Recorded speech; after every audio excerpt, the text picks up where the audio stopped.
Eu vou convidar o engenheiro naval Múcio Cévola Duarte Coelho.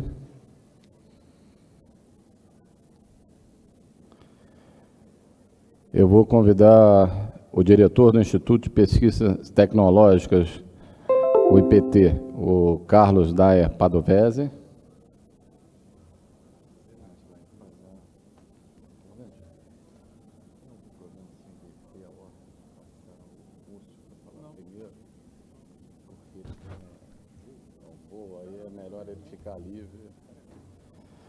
E vou convidar o engenheiro naval, o South America South Area Client Care Manager do Lloyd Hester, Hugo Canella.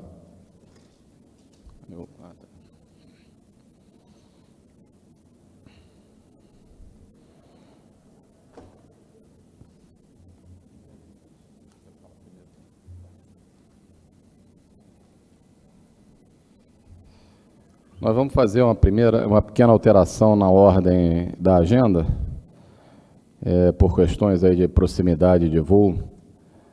Então, para não correr riscos, né? Porque já que a gente já está começando um pouco mais tarde. Então, eu vou convidar primeiro o Múcio, que vai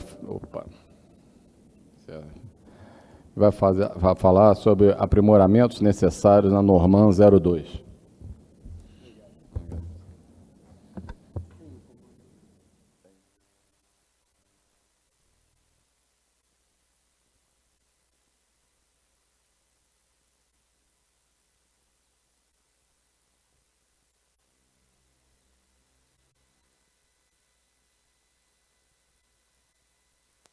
Isso. Boa tarde, gente. Isso é o resultado de um trabalho de 2 anos, mais 1 ano e pouco, coordenados pelo nosso colega Moraia, em que a Sobena, fruto da percepção dos seus membros, entendeu que merecia uma melhoria chamar assim, na Norman 2, e começamos a trabalhar. A própria DPC acatou com a ideia, e o que a gente vai colocar aqui são alguns dos tópicos que foram consolidados, outros ainda estão em aberto. São tópicos pequenos, para frente é o... Sim?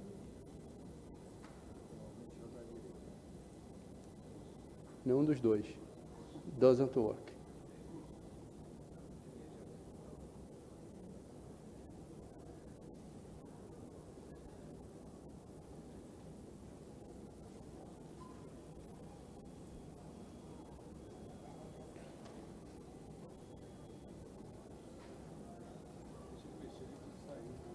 Esse aí. Qual é o botão? Passa, volta. Aqui você aponta. Aqui eu apontar. Então esse aqui vai para frente. Ali está fora. Ali está fora. Ali embaixo. Ele vai colocar lá. Então, isso foi o que chamou a atenção do início do porquê da Norman. Por que avaliar? Tem aí alguns casos, né, de acidentes na navegação interior. Foi muito para frente, espera aí. Então, lá. E o principal que chama a minha atenção é esse aqui. Lancha naufraga com 129 pessoas na Bahia e 18 vidas foram ceifadas. A gente vai falar sobre isso. É um caso típico de um detalhe da Norman 2. Bom, e agora certo. Esses foram os itens avaliados, que são consolidados.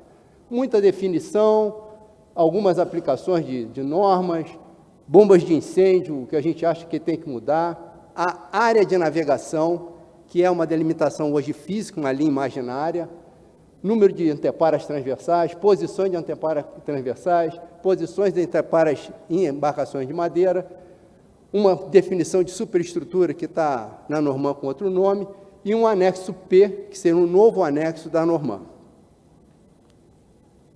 Isso. Então, o primeiro item que a gente toca é de definição do 202. Vou mudar de lado. Clica lá no 202, isso. O que estava escrito? O que é a proposta inicial, eu não consigo ver daqui. Embarcação de miúda e embarcações de passageiros são aquelas. Incluímos embarcação de passageiros, que não tinha. Náufrago não é passageiro, pessoas que vão a bordo não é passageiro. Isso foi sugestão de quem lida com embarcação de passageiros. Especificar, que hoje não é especificado. Isso vai... daqui é melhor. Um desses funciona, não sei qual. Esse aqui não. Então, isso mostra lá o que é passageiro, o que não é, só para complementar a Norman no seu item. Fecha para mim, por favor.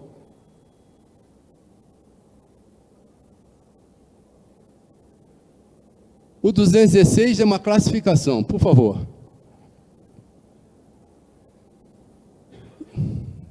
Então, inclui no transporte, que são, de novo, a mesma coisa, né?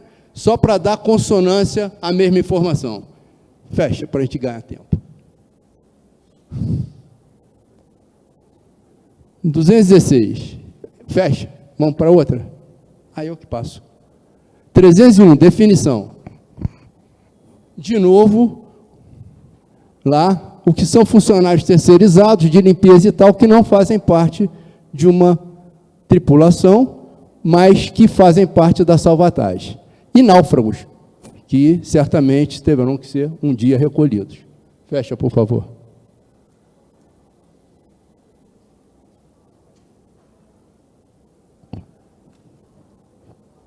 Bonito comboio, né? Carga perigosa. E aí começa o Dante defeito da coisa. Desculpe a palavra defeito. Fala, Norman, que a aplicação das normas internacionais, mas não fala nas certificações estatutárias a elas exigidas. Então, a inclusão disso garante aumento da segurança, porque não adianta atender se não tiver certificação. Quem garante que atende? A certificação. É um complemento no texto, nada mais. Outra, por favor.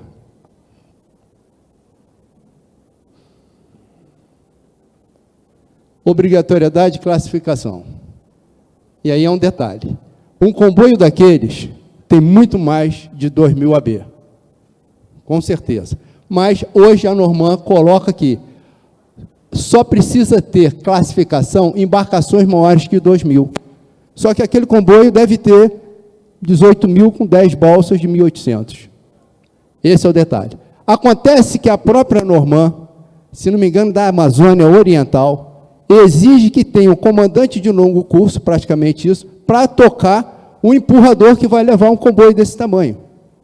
Passa a ser quase um contrassenso. Por que eu exijo uma certificação do comandante em alto nível e a barcaça está certificada só, nem classificada é? E a gente sabe a diferença entre classificação e certificação. Então, esse é o motivo, eu não vou ler esse texto todo, que é bastante claro aí, fica para vocês. Por favor.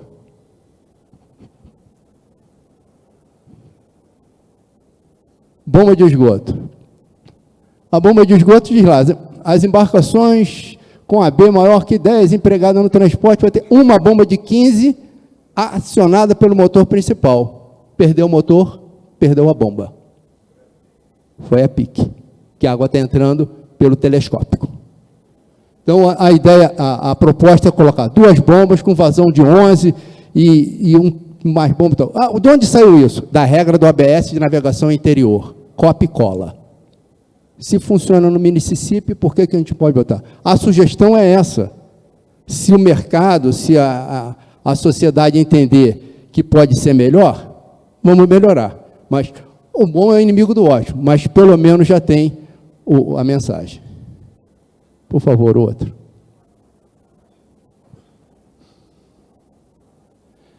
Aí vem a área de navegação. Clica no 605, isso. Começa com área 1, áreas obrigadas, tais como lagos, lagoas, boias, canal, com alturas significativas que não apresentem dificuldade ao tráfego. Altura significativa de onda é uma definição técnica de oceanografia, que é o primeiro terço do espectro levantado. E não é isso que tem a intenção do texto. O texto quer dizer que possam alturas e períodos que possam vir representar dificuldade ao tráfego ou à estabilidade das embarcações. Esse é o tópico. A palavra significativa, junto com a onda, muda o sentido do que você quer falar.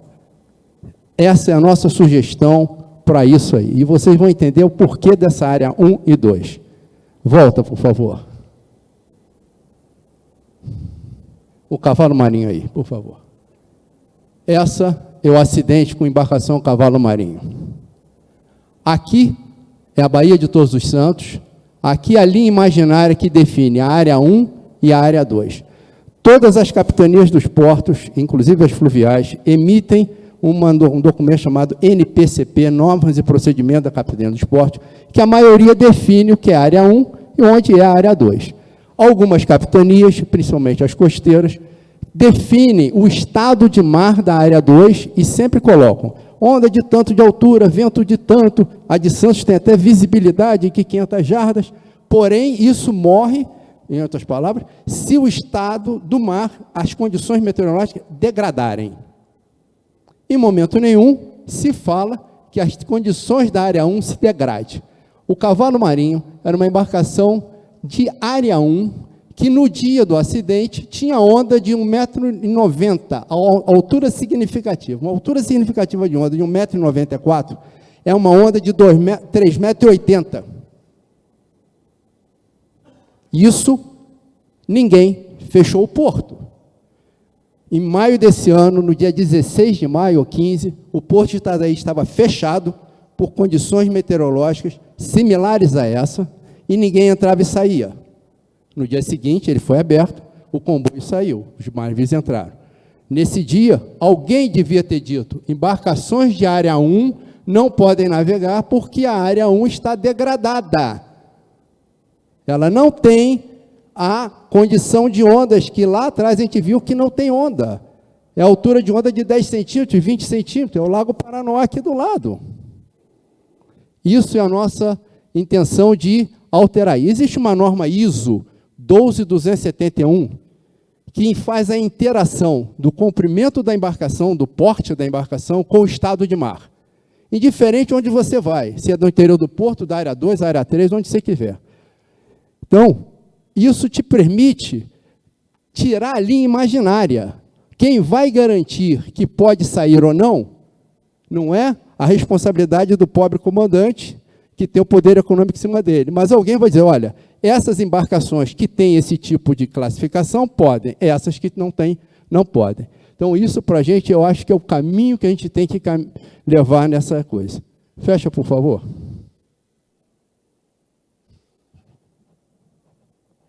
Condições de carregamento. Isso é o que a gente está propondo. Alterar as condições de carregamento para embarcações de passageiros. Hoje, a embarcação de passageiro, na norma diz, o dono da embarcação quer uma lotação e, se ele achar ele interessante, que faça estudos intermediários. Só que se você pegar uma embarcação de um único convés para 100 pessoas e botar 100 pessoas lá dentro, vai todo mundo para um bordo? Não vai, para metade no corredor, porque os outros bancos estão todos ocupados e não cabe um em cima do outro, que a distância entre banco não cabe às pessoas. Se você pegar essa mesma embarcação, botar 50 pessoas, provavelmente ela não vai atender. Se tiver 2 convés, começa carregando por cima. Então, essa é a nossa sugestão. Vai perder muita embarcação? Provavelmente vai. Vai ter que dar um jeito de passar a aceitar. Por que aquela embarcação lá da primeira foto não aparece? Porque o mestre sabe, se ele começar a encarregar aquele barco por baixo, ele tem a estabilidade segura. Quase todas as embarcações da Amazônia, quase todas as embarcações, se vocês acompanharem os acidentes, são no cais. Raramente está navegando e vira. Normalmente é acostado. Descarregou errado ou carregou errado. Fecha, por favor.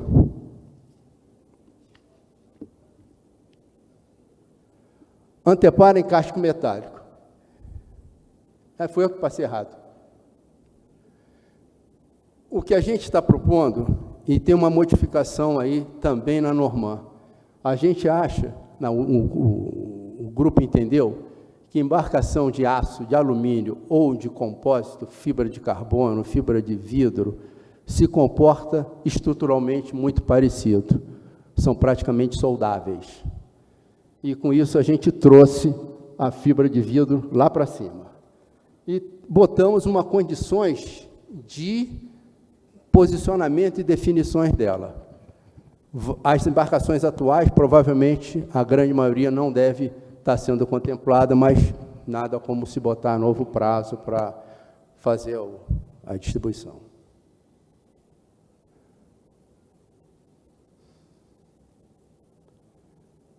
O posicionamento delas.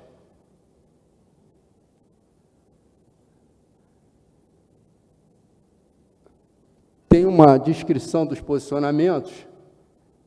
Eu acho que tem mais coisa embaixo. Ele não escuta.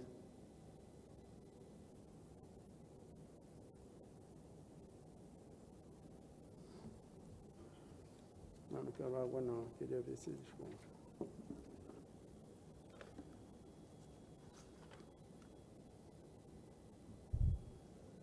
Vê se não tem mais coisa embaixo. Tem não? Então fecha essa, por favor. Anteparo retardante do alagamento em embarcações de madeira. Da mesma forma que a de aço, listamos as alterações e como seriam posicionadas ou não.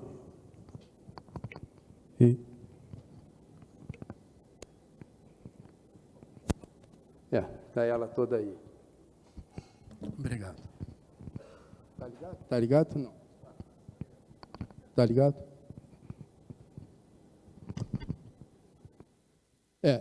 É uma lista enorme de motivos para se atender isso. Fecha, por favor.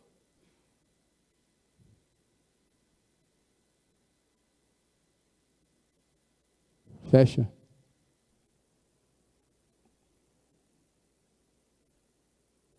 Uma parte de definição, que diz lá que edificação, e a gente trocou por superestrutura, que é um termo mais próprio do meio, né? Poderia ser casaria, porque superestrutura é tudo que vai até o bordo, né?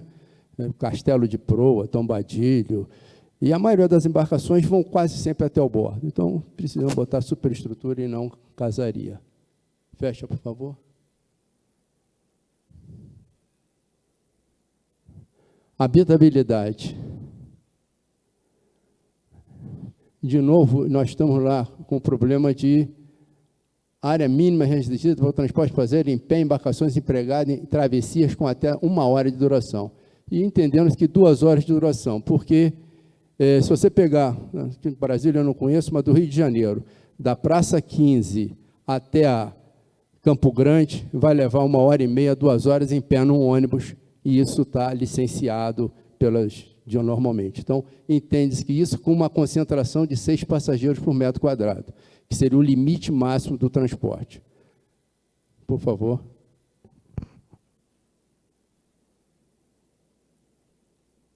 E esse, sim, o novo anexo. O que esse anexo vem a fazer? A norma 2, excelente documento, quem não tinha nada, temos ela hoje, desde 1992, por aí. Ela trata toda a área interior brasileira como um único espelho d'água. Tirando a bacia do Sudeste, né, ali nos pátios, e as suas regionalidades, poucas coisas são diferentes. O que a gente tentou fazer aí vai passando, porque ele é grande, colocar as regionalidades, tempo de navegação, a ação dos ventos, a correnteza, até que chegamos nessa matriz de risco que vem a falar lá com aquela área 1. Então, se você... Volta, por favor. Se você tem aqui embaixo o estado de mar, o vento, estado do vento, vento Bufor 1, força 3 até força 11, e eu tenho onda até 15 centímetros, eu estou dentro de uma área 1. A área 1 mexe, ela não é mais uma linha imaginária. Se do lado de fora da Lagoa dos Patos, lá, ou de qualquer lugar, não tem onda, então tem isso. A área 2 vai até 45 centímetros com vento Beaufort 3. Isso é área 2. O que passar disso é a área E, que a gente chamou de especial. Se não me engano, a Capitania de Santa Catarina chama de área 3. Se não me engano, ela chama de área 3, está até escrito mar aberto. Então, e aqui nessa área E, mudam os critérios de estabilidade. Ou seja, voltando ao cavalo marinho, sabendo que a Lagoa de Todos os Santos, aquela Baía de Todos os Santos, tem uma característica que é a área 3, as embarcações que fazem o transporte deveriam ter estabilidade apurada conforme a área 3, ou área E. E provavelmente aquele acidente não teria ocorrido. Como tem uma linha imaginária, a linha não mexe, mas o mar mexe. Então, estamos tentando adequar uma realidade a uma tabela de risco da aplicabilidade.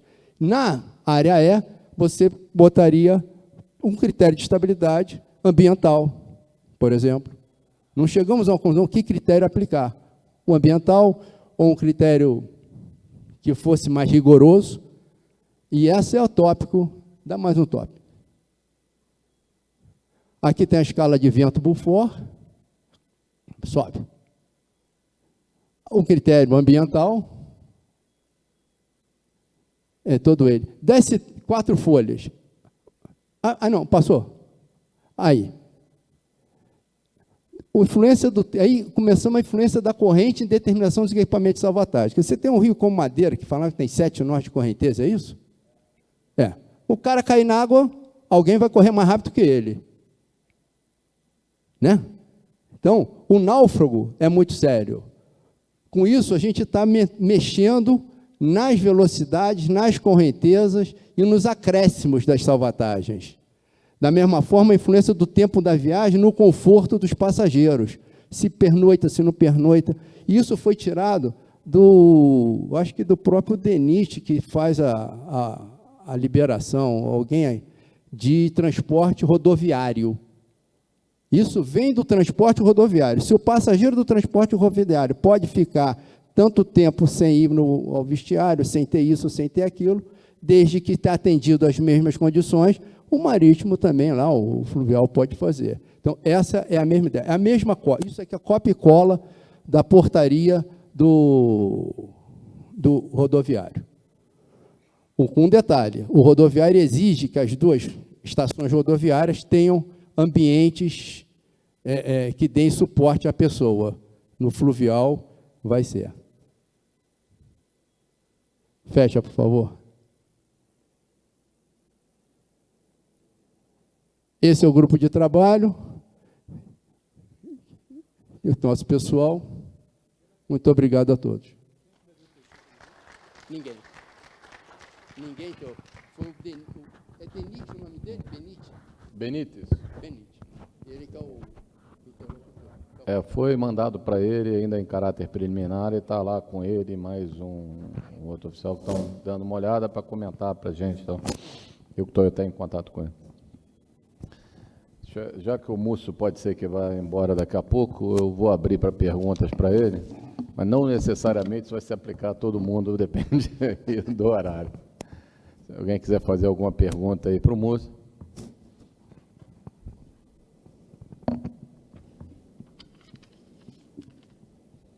Bem, já que não. Aqui não?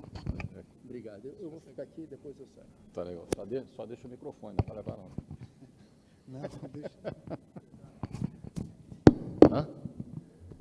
Múcio, acho que tem uma pergunta ali para você, cara.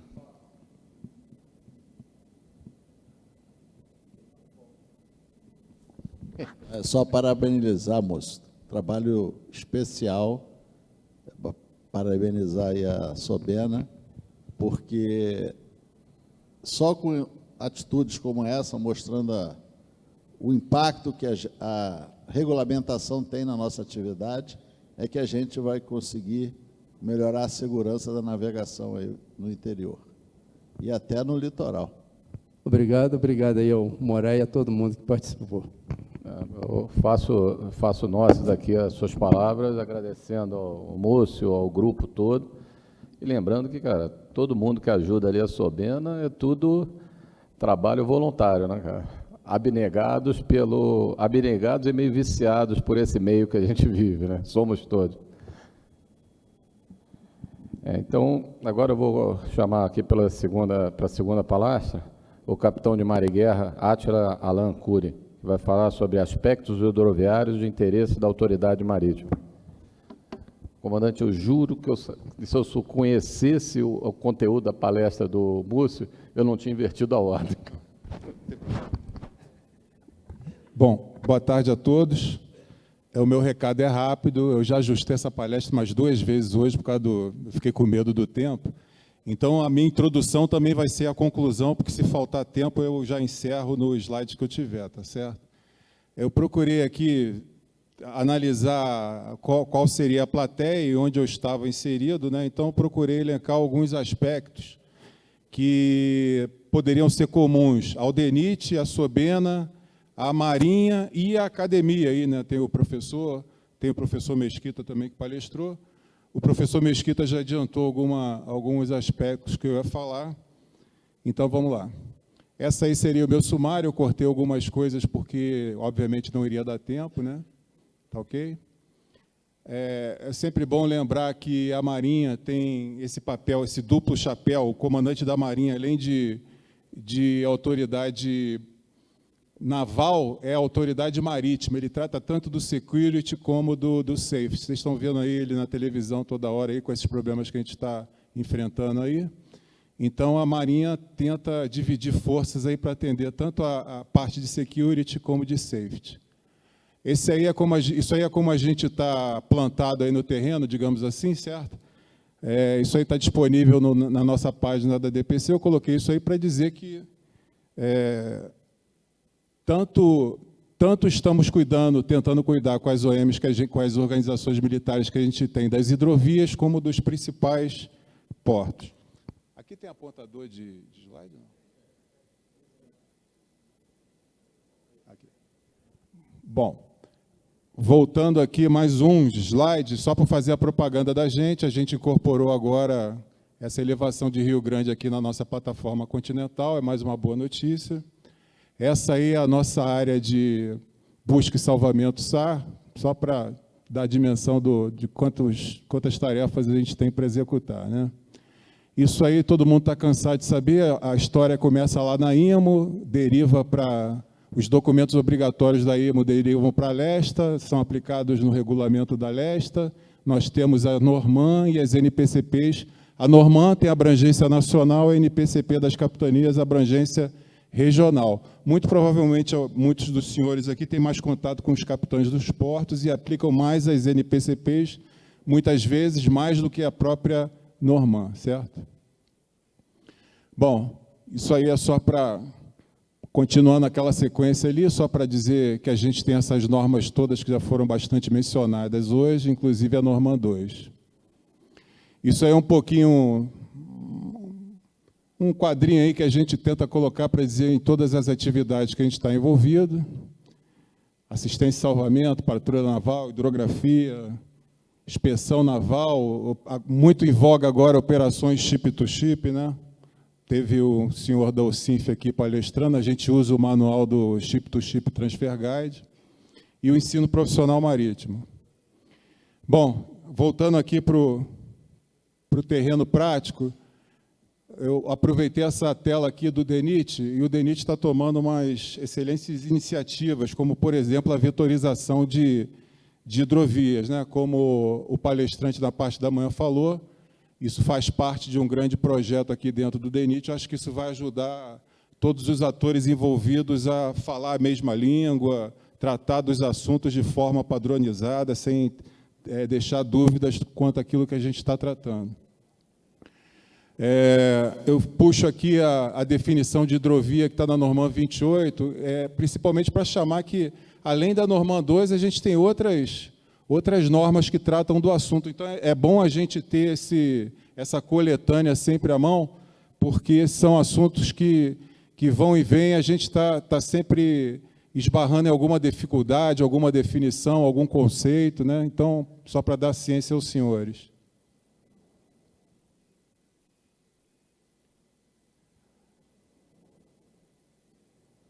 Ainda no campo das referências nacionais, a gente encontra alguma coisa nesse livro aqui, Navegação, Ciência e Arte, disponível aqui na página da DHN, né?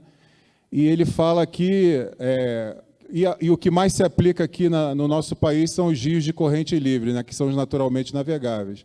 Então, a gente pode fazer algumas obras, como regularização do leito, regularização da descarga e dragagem, que já foi falado aqui. E a notícia que eu dou é que na Norman 11, além de tratar de dragagem, ela também passou a tratar do derrocamento, tão falado aqui sobre o Pedral do Lourenço, certo? Então, a gente já tem alguma norma nacional que aborda o assunto. Os rios canalizados aqui, no nosso caso, a gente só tem, do meu conhecimento, só tem o canal Pereira Barreto, né? Isso aí seria o futuro, talvez, mais a longo prazo. Já foi falado aqui Tucuruí também, né? E por que eu estou falando de Tucuruí? Porque na Norman 2, além de ter aqueles padrões técnicos todos para as embarcações, ela também trata das regras para navegação inclusa e canais artificiais, aí cada administração regional tem que fazer a sua regra, e ela também traga das regras especiais para evitar o barroamento na navegação interior. Tudo isso nesse grande manual que é a Norman 2, certo? Aqui, complementando o que o professor Mesquita falou, quando a gente está falando de um rio canalizado, a gente está falando de um canal que existe restrição lateral completa, né? Quando a gente está falando de alguma coisa que é só dragada, como uma via de acesso portuária, a gente está falando de um canal do tipo trincheira. Então, essas são as diferenças básicas que a gente, às vezes, tem que beber de mais de uma norma diferente, mais de um manual de boas práticas internacionais para poder avaliar se aquela obra, se aquele que está sendo executada, ou se aquele comboio, se aquela embarcação pode navegar de forma segura naquele espaço que está sendo objeto de análise. Isso aqui eu já falei, né, do canal Pereira Barreto, né?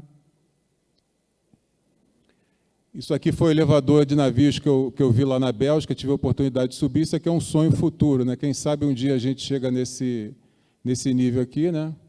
A Alemanha aí com seus canais artificiais, uma via hidroviária cruzando com outra, em níveis diferentes. E aqui um pouco do que talvez a gente possa encarar no futuro, né? Isso aqui, como o professor Mesquita falou, cada um usa uma nomenclatura, a gente chama de passo, né? Geralmente, onde tem uma travessia de passo, a sedimentação está mais encostada na margem de dentro da curvatura e o comboio tem que fazer essa trajetória mais aberta para poder se safar, né? Isso seria um tipo de obra hidroviária a se estudar. O que fazer aqui para facilitar a passagem do comboio? Tentar dragar tudo, tentar colocar alguma obra de engenharia que atrai a sedimentação livrando o meio do canal, enfim, são coisas que a gente tem que enfrentar daqui a pouco se a gente quiser trafegar com mais carga, né? Um outro exemplo aqui, volta da ferradura, né? Numa situação dessa, eu já tive que avaliar, ajudando alguma capitania, que eu não me lembro qual agora, a escrever alguma coisa do tipo, a passagem por aí tem que desmembrar o comboio, ou a gente tem que passar a usar o AIS.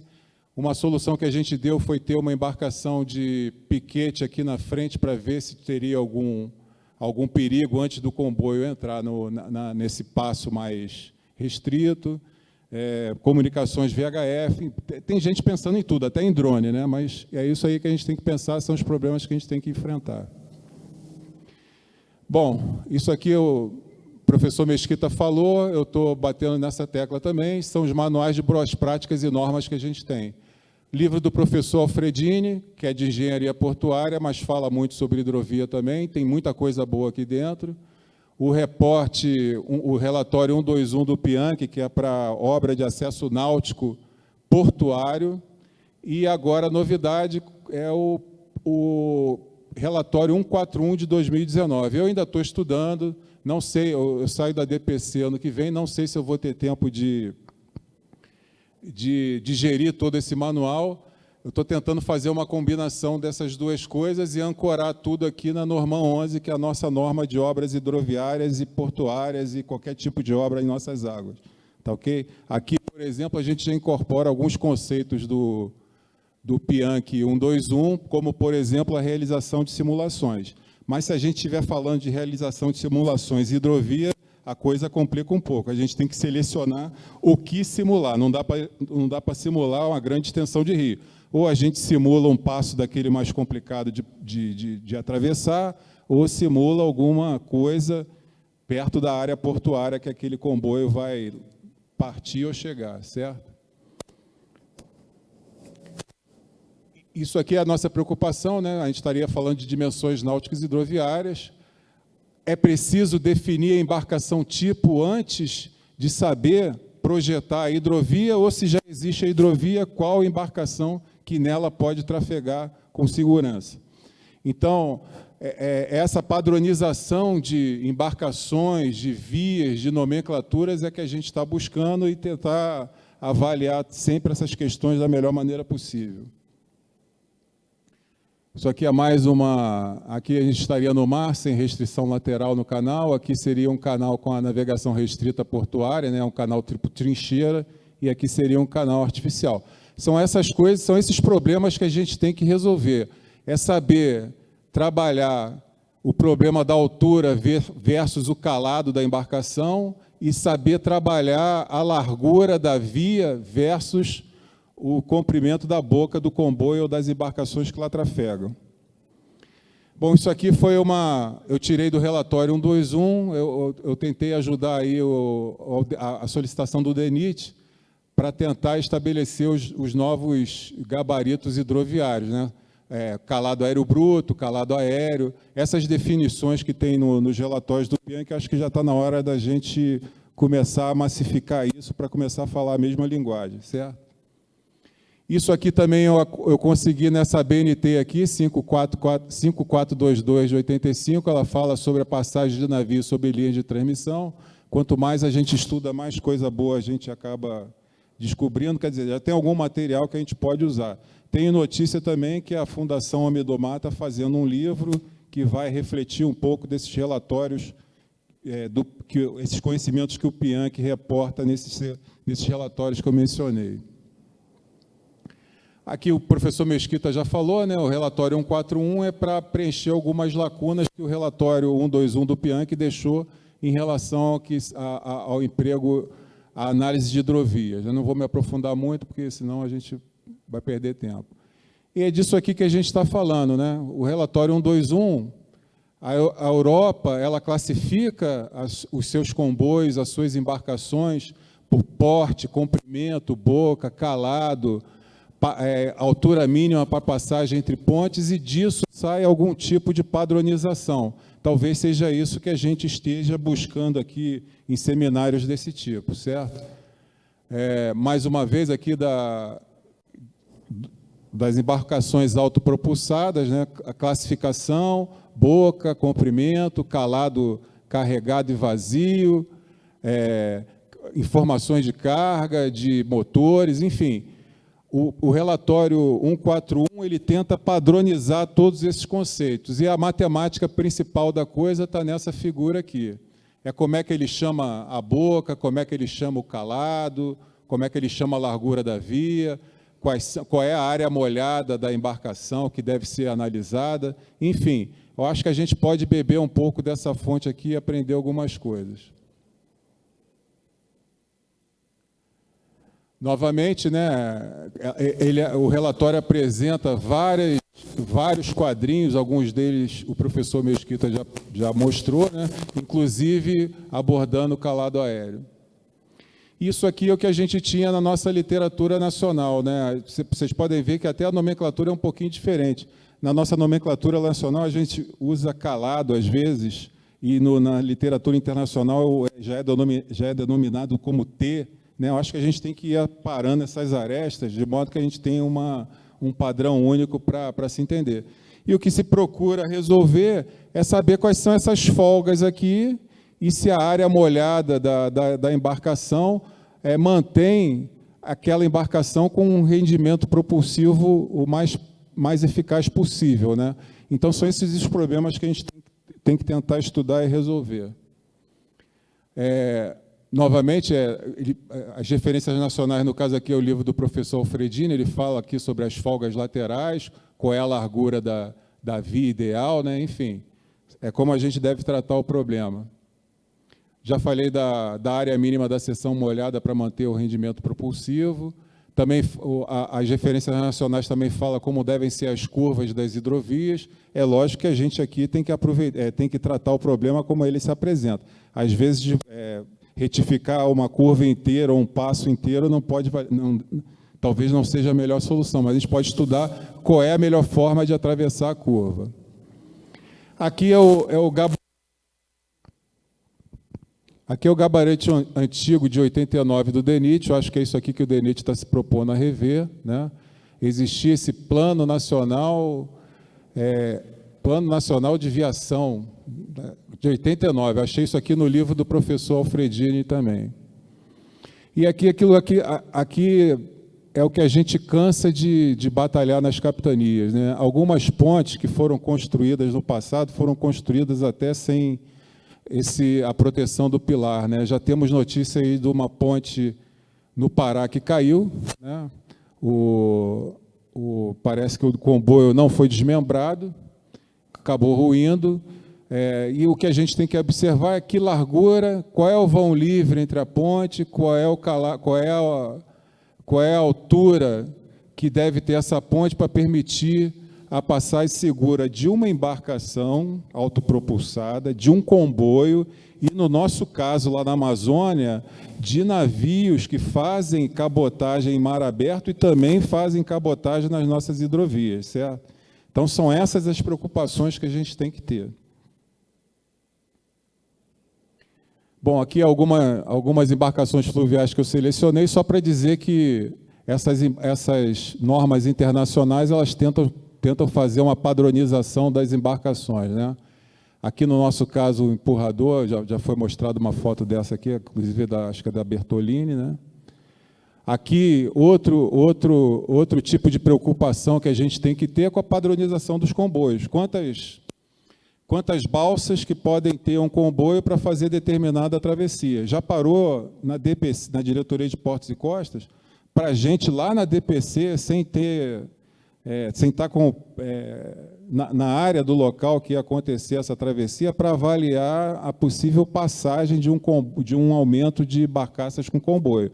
A gente teve que embarcar inspetores navais, a gente teve que observar filmagem para poder decidir como autorizar aquela navegação. Foi daí que surgiu a ideia de embarcação piquete, de AIS e algumas coisas que a gente foi montando para permitir que a atividade econômica prosseguisse com um certo grau de segurança. Aqui é o comboio tipo Araguaia, né? Eu não sei se isso ainda está valendo, eu estou um pouquinho desatualizado no assunto, mas acho que a gente tem que partir para essa padronização.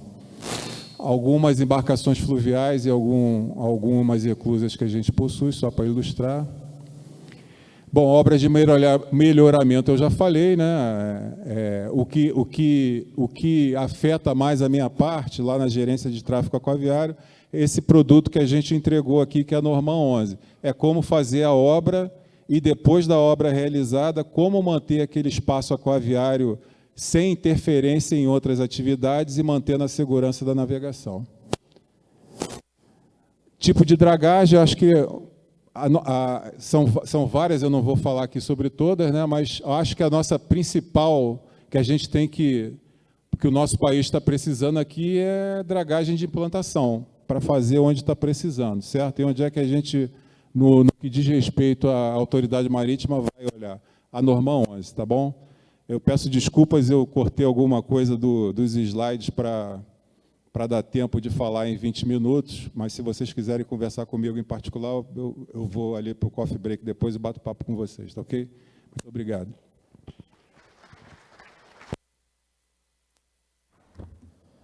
Muito obrigado. As perguntas para o comandante Átila e para os demais palestrantes eu vou deixar para o final. Então, agora eu vou chamar o Carlos Daia Padovese, que vai falar sobre soluções técnicas para a minimização de riscos na navegação fluvial.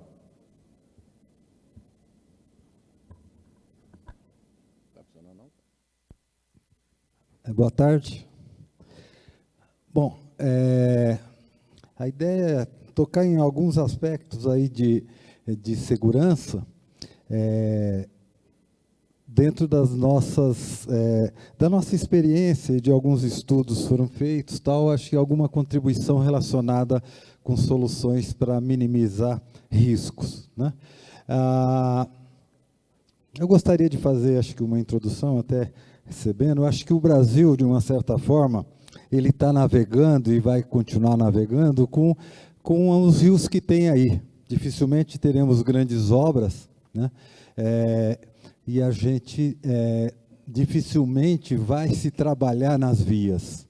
Muito pouco vai se trabalhar nas vias. Os rios estão aí, na região amazônica, de uma forma, felizmente, nós temos rios caudalosos, com grande potencial de navegação, sem obras, né?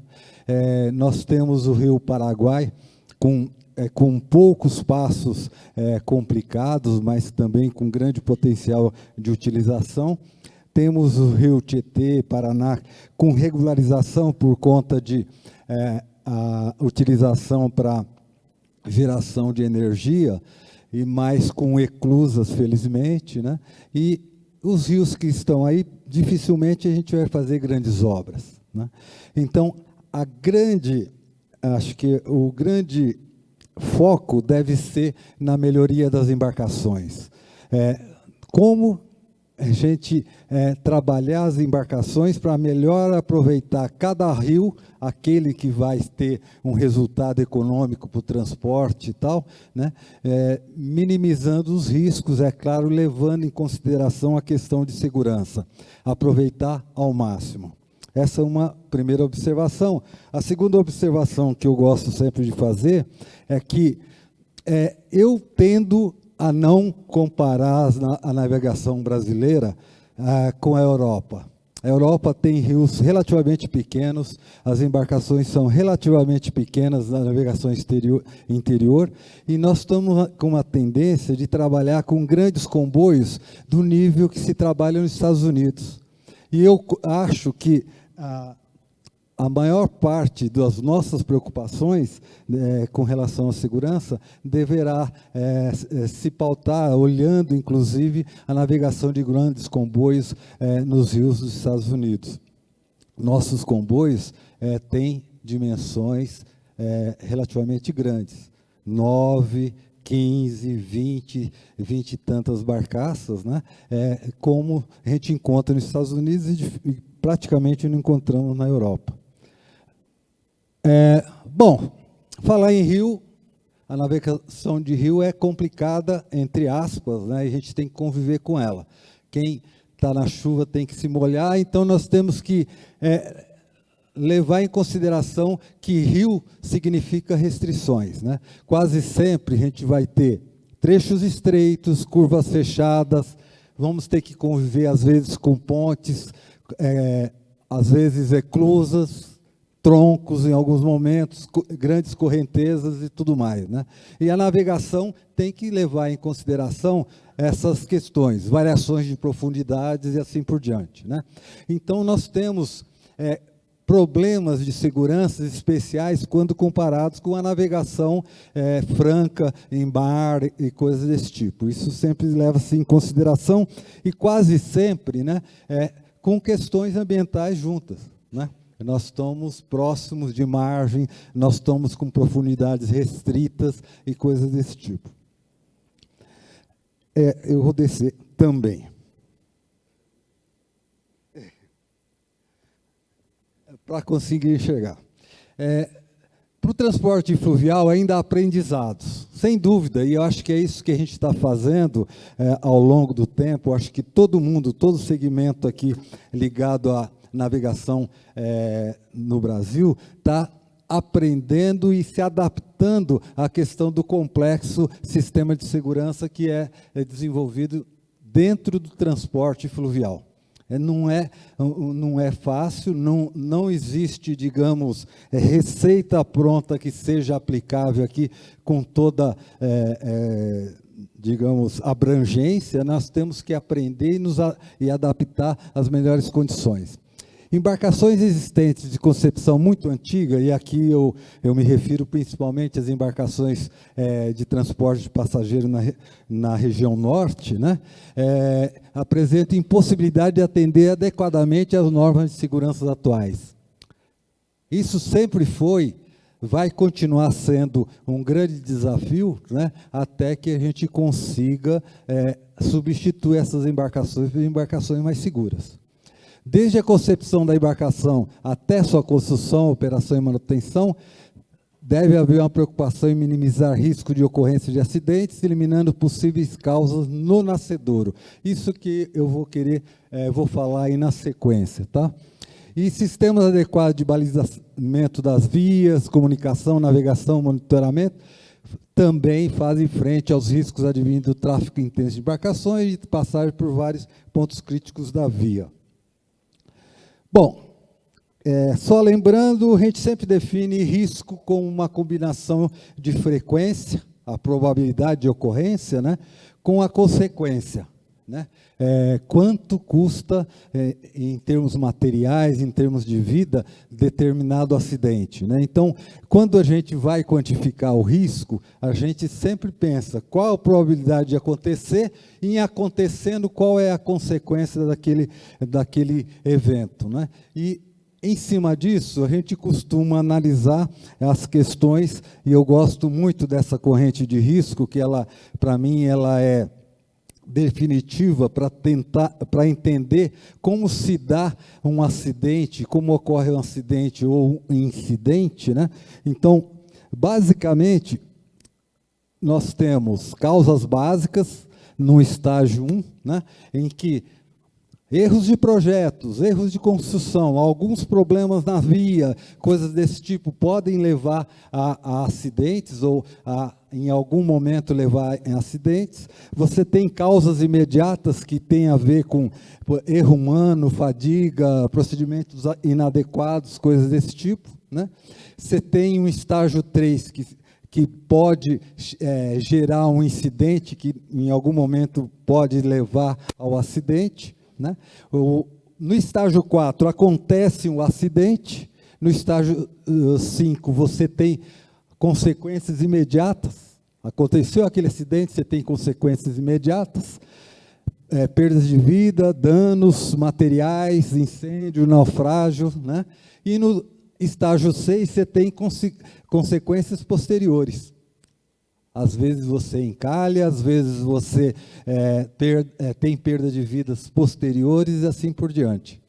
E a questão, então, é entender como atuar para reduzir essa possibilidade de risco. E eu considero importantíssimo para quem está na área, primeiro, analisar as questões de causa básica, e é isso que a gente colocaria aqui.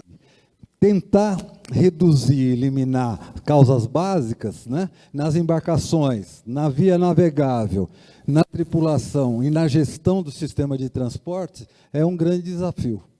Eu acho que qualquer sistema de transporte, qualquer empresário que tenha o seu negócio, qualquer agente que está preocupado com a segurança, deve olhar, fazer uma análise de risco de cada sistema desse, né?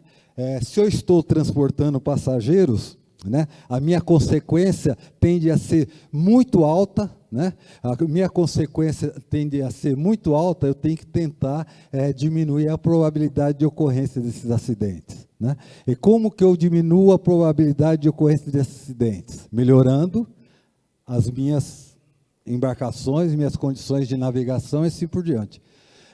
Aqui eu não vou mostrar tudo, isso foi de um trabalho anterior, já apresentado várias vezes por aí, né? Com relação às embarcações de transporte de passageiro na Amazônia, a gente fez uma avaliação da insegurança das embarcações de transporte de passageiros com casco em madeira. Você não tem compartimentagem adequada, você, numa colisão ou num choque, você tende a ter um alagamento muito rápido, um naufrágio muito rápido, e perdas de vida, infelizmente, são uma consequência quase certa, né? E E aí, aqui tem até uma observação que, em cima de vários trabalhos feitos, tal, a Sobena, em 2010, fez um documento de recomendações enviada para a Marinha, para as autoridades, tal, colocando a questão da necessidade de se atentar aos riscos do transporte, se fazer um esforço para, aos poucos, ir substituindo as embarcações em casco de madeira por cascos em aço com compartimentagem adequada, né? E assim por diante, com outras preocupações com relação à carga, a questão de estabilidade e tudo mais, né? As embarcações pluviais, né? Essa é uma conclusão, não é pessoal, mas eu coloco isso com eu bato o pé o tempo todo, né? Eu não concebo embarcações fluviais monohélices. Vocês vão me desculpar, mas rios, com aquelas restrições todas, traçados sinuosos, curvas fechadas, etc., etc., uma propulsão monohélice tende a ser muito pouco eficiente em manobras em velocidade baixa. E eu não concebo. Então, eu vejo muita embarcação monohélice e eu acho que a gente perde com isso o grande poder de manobra quando eu tenho propulsão múltipla, quando eu posso trabalhar com 2 propulsores afastados da linha de centro, em que numa situação de emergência, num ponto crítico, eu posso colocar avante um propulsor, a ré outro, e conseguir fazer uma manobra que é impossível fazer com um hélice e um leme só. Então, diferentemente de navios oceânicos, etc., e que as condições de manobra são outras, né? Em rio, onde eu tenho meandros, traçados sinuosos, etc., etc., eu não concebo. Eu acho que é um erro se projetar e se operar embarcações monohélices. Eu acho que é uma causa básica de acidentes. Me foi relatado um acidente frequente, recente, inclusive, né, de batida em ponte, em que você tem uma embarcação monohélice e, ao invés de se reduzir a velocidade para se até tentar reduzir a velocidade no choque com a ponte, né, reduzindo a energia de colisão, se acelera, porque se você perder velocidade, você não tem como dar leme, você não tem como desviar. Então, é um absurdo. Você acelera, aumenta a energia de colisão, porque a única forma de manobra que você tem é acelerando, é trabalhando com velocidade altas e altas acelerações nos hélices. Então, me desculpe, mas eu não concebo isso. Empurradores. Na avaliação da lista, né, a Marinha tem publicados os acidentes. Eu aconselho para todos vocês darem uma olhada lá, todos os acidentes que têm ocorrido aí com embarcações do Brasil inteiro. Aí eu peguei, em algumas regiões, fiz um levantamento, né, na região norte, eu peguei, fiz um levantamento, e dos mais frequentes é acidentes com empurrador e empurradores isolados, né? Então, o grande número de acidentes quando separado de barcaças. Vocês podem dar uma olhada lá, vocês vão ver que são os acidentes que mais ocorrem. Às vezes sem navegar, às vezes parado, né? Pega um vento, alguma coisa e tende a emborcar, né? Então, atenção às formas e distribuições de peso, a questão da multipropulsores, essa é uma questão que eu bato na tecla sempre. Recomenda-se que as bocas sejam as maiores possíveis. Aqui acho que é uma questão para se discutir. Em algum momento do projeto brasileiro, houve uma tendência de se otimizar formas de empurradores para ele navegar escoteiro. Mas navega-se escoteiro 1% do tempo, né? Então, as favas, as formas hidrodinâmicas de empurradores, que eles tenham as maiores bocas possível para ter a maior estabilidade possível, para que não vire em qualquer situação de momento de emborcamento por vento, por uma marola ou por uma guinada a mais, coisa desse tipo. Maior boca possível. Garantia da estabilidade quando não amarrada a barcaça em situações ambientais críticas. Aumentando a boca, a gente já está percorrendo um bom caminho, acertando a distribuição de peso também, né? Embarcações fluviais monohélices apresentam deficiência de manobra em situações emergenciais, já falei, e está bom aí, porque eu dou muita importância a essa questão. Em comboios que trafegam em trechos classificados como de risco, por exemplo, os comboios que podem vir a trafegar em trechos de altíssimas velocidades de correntes, em alta velocidade de correntes, né, precisa haver alguma solução. Uma delas pode ser essa aqui. Você encaixar o empurrador entre barcaças de forma a conseguir ter uma amarração um pouco melhor para evitar a seguinte situação que ocorre, tá? Um comboio normal, no caso de um choque ou colisão de alta energia, pode romper as amarras. E se eu tenho uma situação de alta correnteza, a chance de, se por um acaso o empurrador soltar do conjunto de barcaça, a chance dele emborcar é grande. Então, nessa situação, talvez ele fique mais preservado, e aí eu estou trabalhando não com a questão da probabilidade. Se existe grande probabilidade, vai continuar tendo, mas aí eu estou trabalhando com a consequência. Eu tive um choque, aconteceu alguma ruptura de amarra, etc. tal, nessa situação a consequência não vai ser quase nada. Eu não vou ter uma possibilidade de emborcamento, eu não vou ter a possibilidade de perda dessa embarcação, com talvez até perda de vida.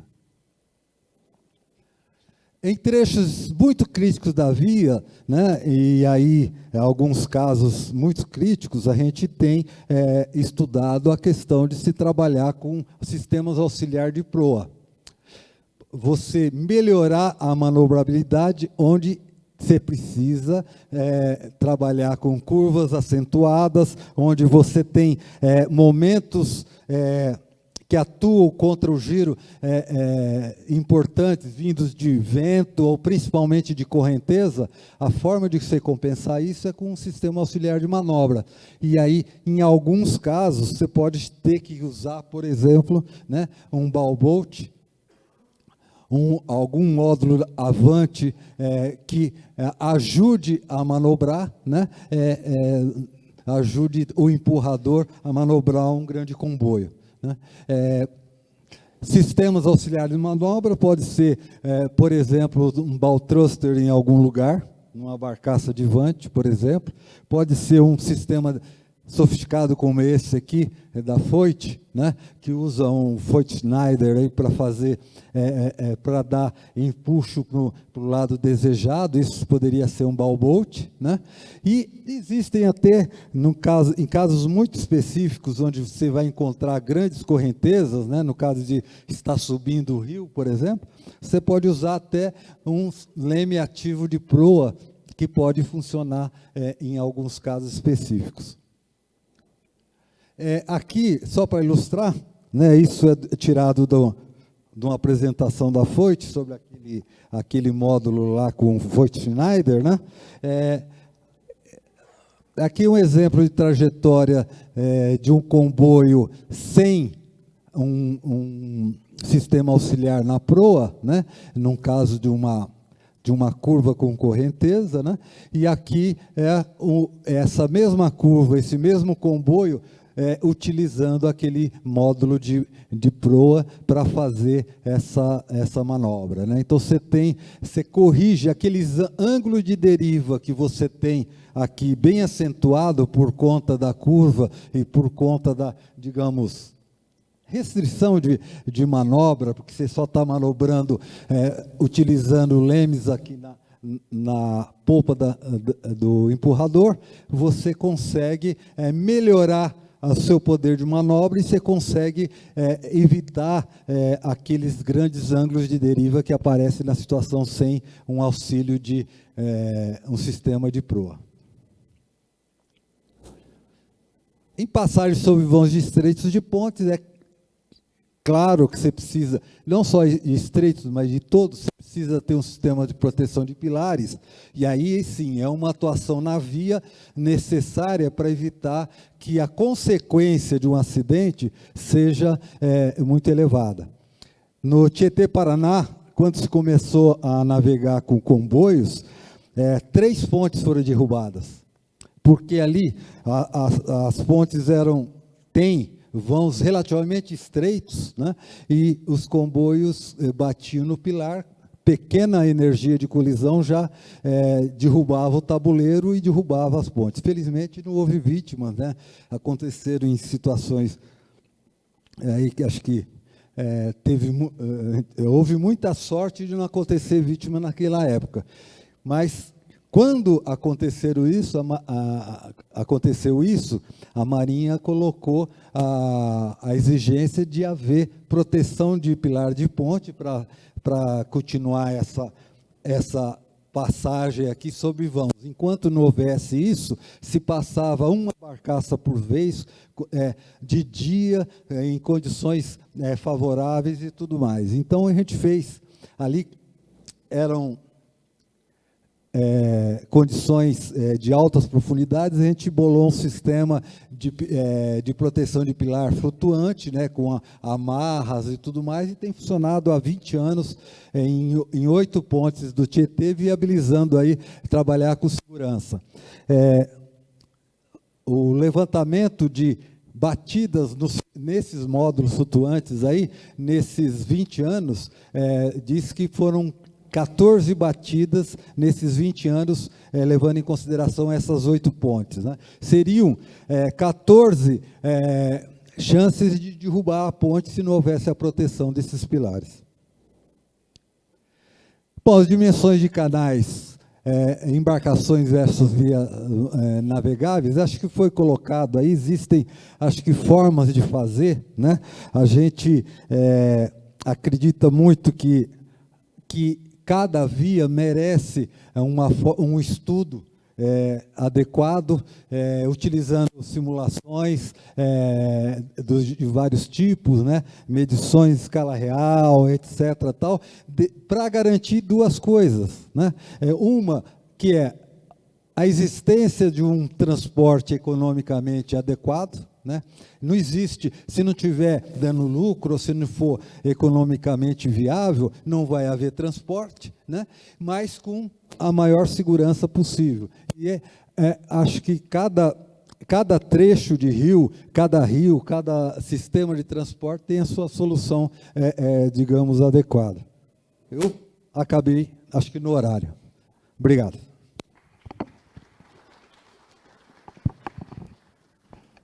Obrigado, Padroeza. As perguntas aí a gente abre ao final. Eu vou chamar agora o Hugo Canella, que vai falar sobre ciclos de classificação para embarcações de navegação interior.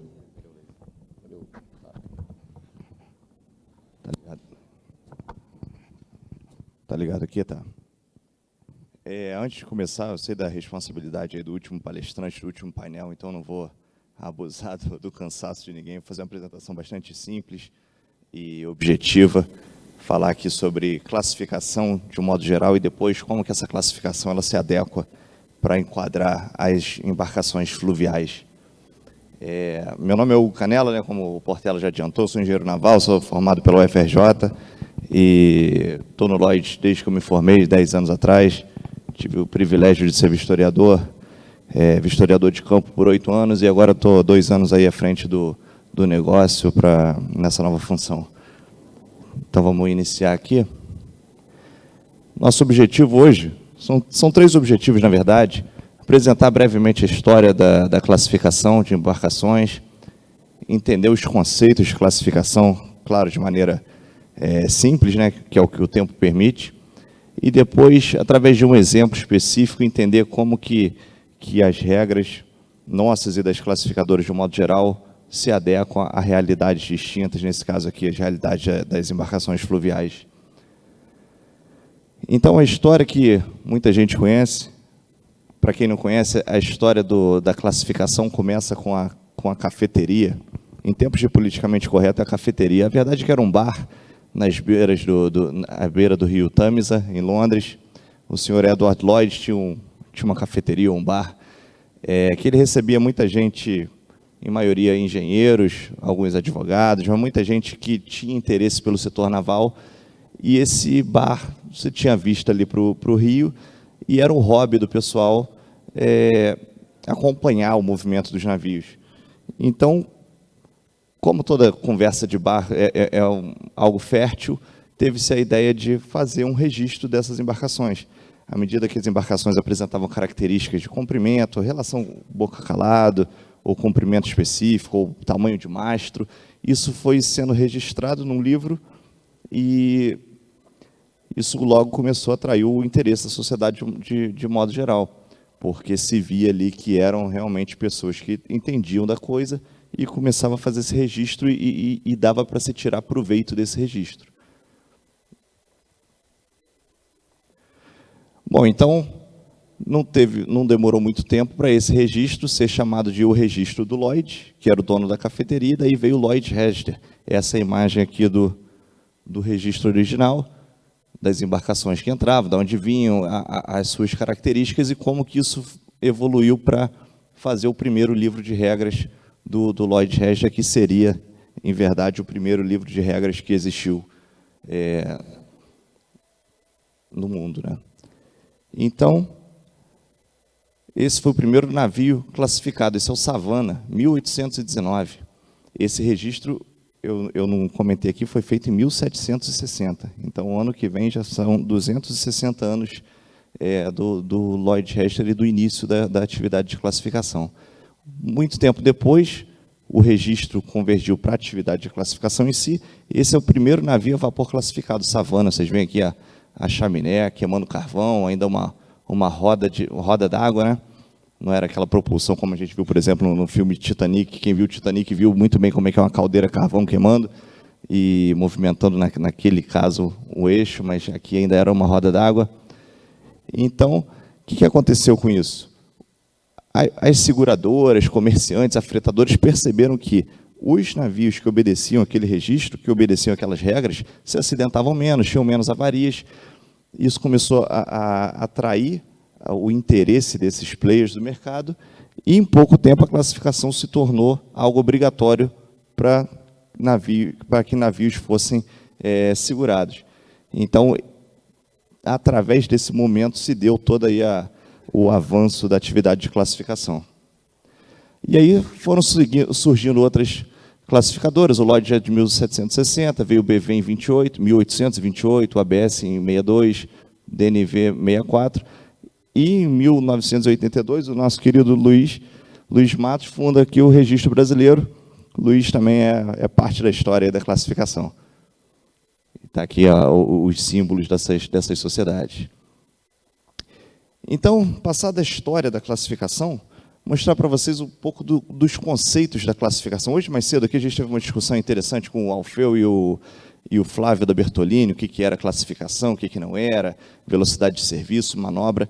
Basicamente, classificação é aquilo que tange a segurança da vida de quem está embarcado, da vida do mar, da vida de bordo, eu diria, da segurança da propriedade, nesse caso a propriedade é a embarcação, ou o meio ambiente. Então, um exercício simples de fazer é o seguinte: tem relação com a vida, tem relação com o meio ambiente, ou tem relação com a propriedade, que é a embarcação? Se a resposta for não em todas essas perguntas, basicamente não é um item de classificação, a grosso modo. Então, a discussão era basicamente sobre velocidade de serviço, não é um item de classificação por isso, porque não afeta. Manobrabilidade, de certa forma, porque ela tem alguma coisa a ver com a segurança da embarcação. Então, em alguns pontos, a gente tem envolvimento com a manobra. Por exemplo, parada brusca é uma coisa que tem a ver com a segurança. Então, o conceito aqui é mostrar como que como que esse ciclo funciona da classificação e como que isso vai trazendo a segurança de bordo, a segurança da propriedade e do meio ambiente. Então, nós temos as regras, que são oriundas daquele registro do Lloyd, de 260 anos. Quando uma embarcação vai ser construída, esse projeto ele precisa ser verificado contra essas regras. A isso a gente chama de aprovação de planos. Quando esse projeto é aprovado, de acordo com as regras, ele vai para a etapa de construção. E aí a vistoria da embarcação, a construção da embarcação é vistoriada para se garantir que essa embarcação, de fato, é aquele projeto materializado. Ou seja, essa embarcação está em conformidade com essas regras. Durante a vida da embarcação, as vistorias são feitas para que se garanta que a embarcação permaneça de acordo com aquele projeto aprovado, ou seja, que ela permaneça de acordo com essas regras. Por mais que passe o tempo, por mais que passe a operação, a situação da embarcação, de todos os pontos de vista da classificação, tem que se manter de acordo, fiel com o projeto e, por consequência, com as regras. E a isso volta um feedback que retroalimenta o sistema, as regras, e começa a girar esse ciclo de novo. E vocês podem perguntar, então, a classificação é um processo totalmente empírico? Não, ele já foi.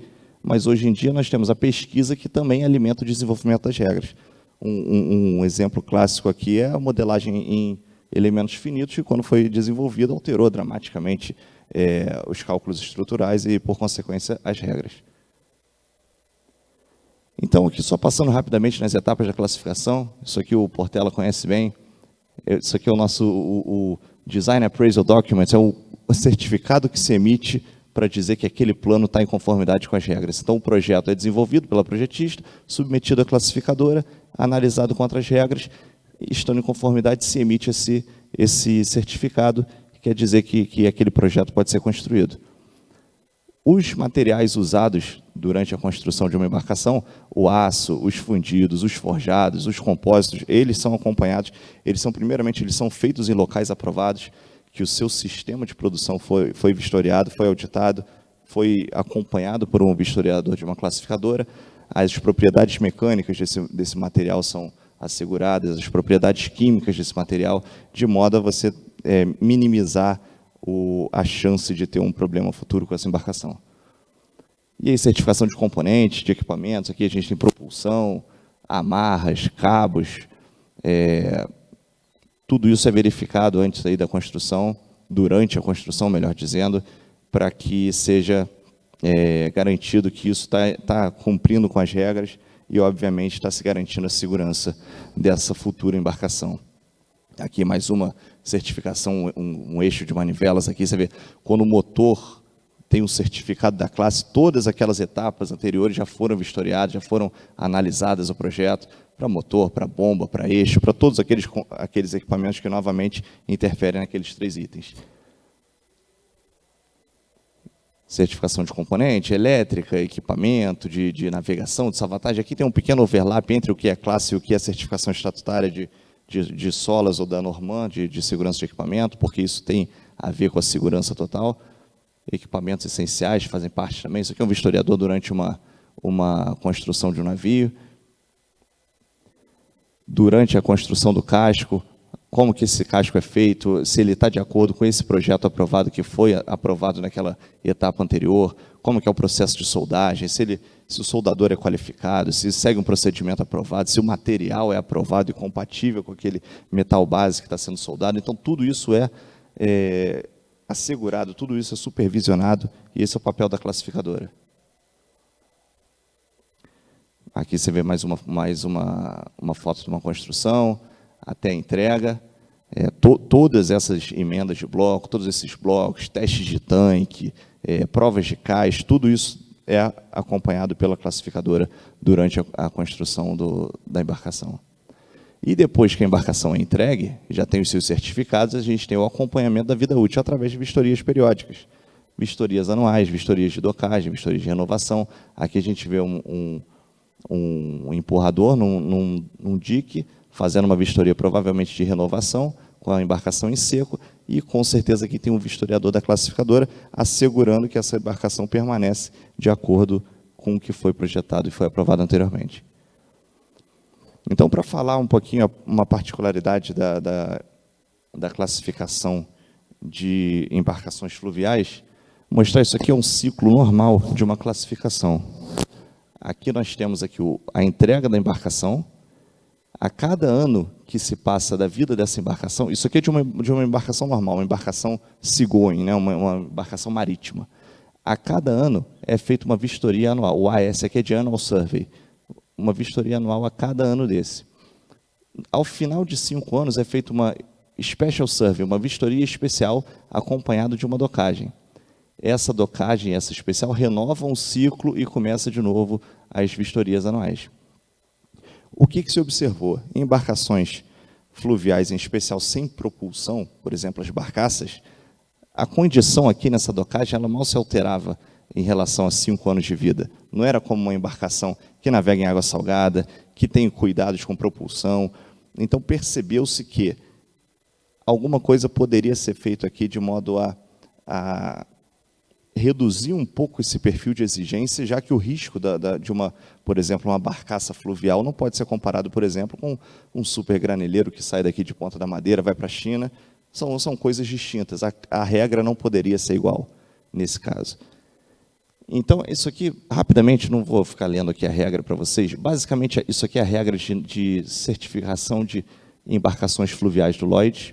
Basicamente, toda essa parte aqui ela vai falar que as embarcações têm que cumprir a periodicidade das embarcações seagoing.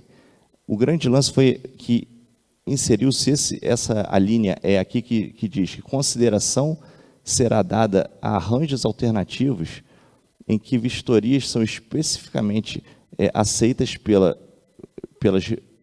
regulamentos da autoridade marítima local, desde que essas embarcações naveguem dentro das suas jurisdições. Então, isso aí já abriu a deixa que a gente precisava. Quer dizer, se a gente tiver uma norma de uma autoridade marítima postergando esse prazo ou fazendo um prazo alternativo, a gente pode mexer com o ciclo de classificação dessa embarcação. E no Brasil, a gente é regulado pela Norman, né, a norma da Autoridade Marítima, DPC, que diz que para embarcações de carga e sem propulsão, vai ser realizada vistorias anuais no ano 1, 2, 3, 6, 7, 8 e 9. A intermediária no ano 5. E a renovação somente no ano 10, a cada 10 anos. Isso aqui é exatamente o que possibilita a alteração do ciclo de classificação de uma embarcação fluvial de acordo com as nossas regras. Então, aqui nessa próxima página, a gente tem aqui o padrão do Certificado de Segurança da Navegação, que é oriundo da Norman. Aqui mostra, por exemplo, as anuais até o 4º ano, uma intermediária aqui que pode ser substituída por uma vistoria de mergulho, mais 4 anuais até o 9º ano, e a renovação seria feita 10 anos depois da emissão original desse certificado, ou seja, a primeira docagem de uma barcaça fluvial no Brasil seria com 10 anos de vida dessa embarcação. E aqui é só o certificado de classe acompanhando esse certificado. Aqui eu não coloquei todas as páginas dele, isso aqui é a página 1, essa aqui, se eu não me engano, é a página 4. É só mostrando que aqui já tem o 6º endosso para vistoria anual, o 7º para vistoria anual, até o 9º endosso. Quer dizer, esse certificado de classe, certificado agora em português, ele é válido por 10 anos para esses casos específicos. Então, esse slide aqui eu repeti, ele não foi por erro, foi, na verdade, de propósito. Por que eu queria mostrar aqui?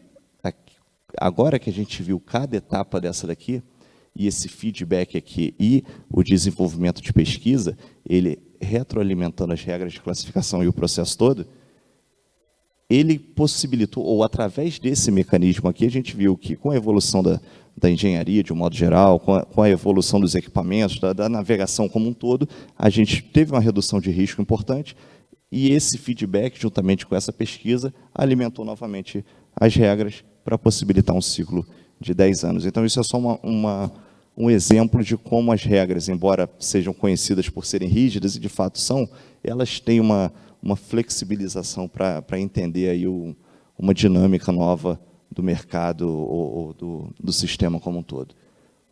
Então, basicamente é isso. Agradeço aí e não vou tomar o tempo todo, não, que a gente já está com a hora passada aí. Obrigado. Obrigado, Hugo. 4 minutos a menos, cara. Eu vou aqui agora abrir para perguntas. Eu vou convidar o Padovese, o comandante Átila e o Hugo, e abrir aqui para perguntas da plateia.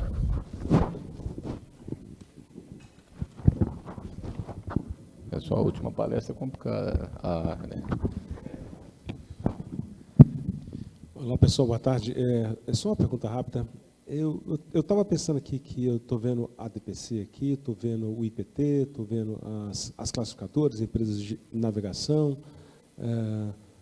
O pessoal tem alguns amigos nossos do Paraguai. A minha pergunta é, como é que, com todas essas iniciativas que a gente tem mostrado, inclusive eu com a UQINF e tal, como é que a gente pode aglutinar isso de forma a esses protocolos da ANTAC, os protocolos do DENIT, os protocolos da Marinha, as publicações que nós vimos aqui, que são uma série de publicações? Qual seria a ideia de vocês? Né? A pergunta acho que é para todo mundo. Como é que pode aglutinar isso de forma que a gente tenha uma diretriz mais clara, né, na nossa operação fluvial?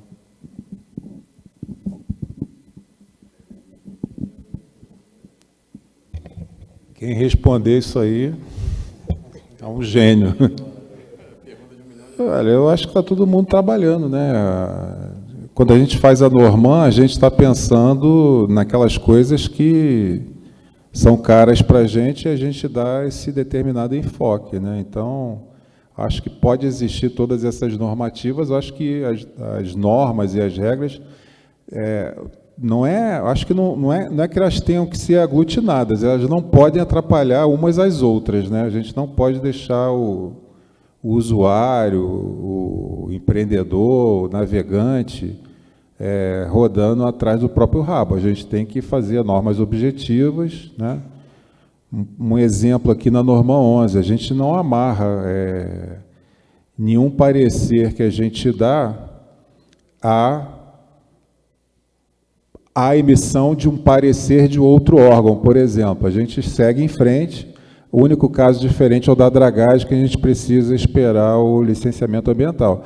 Acho que se a gente tiver essa noção de quanto mais simples, quanto menos oneroso para o usuário, para o armador, para o usuário final, é melhor, né? Eu acho que não tem como, acho que nenhum país consegue fazer isso, colocar tudo num caldeirão e sair com uma norma única. Acho que é um pouco impossível isso. Infelizmente, a gente tem que tentar navegar nessas águas aí da melhor forma possível.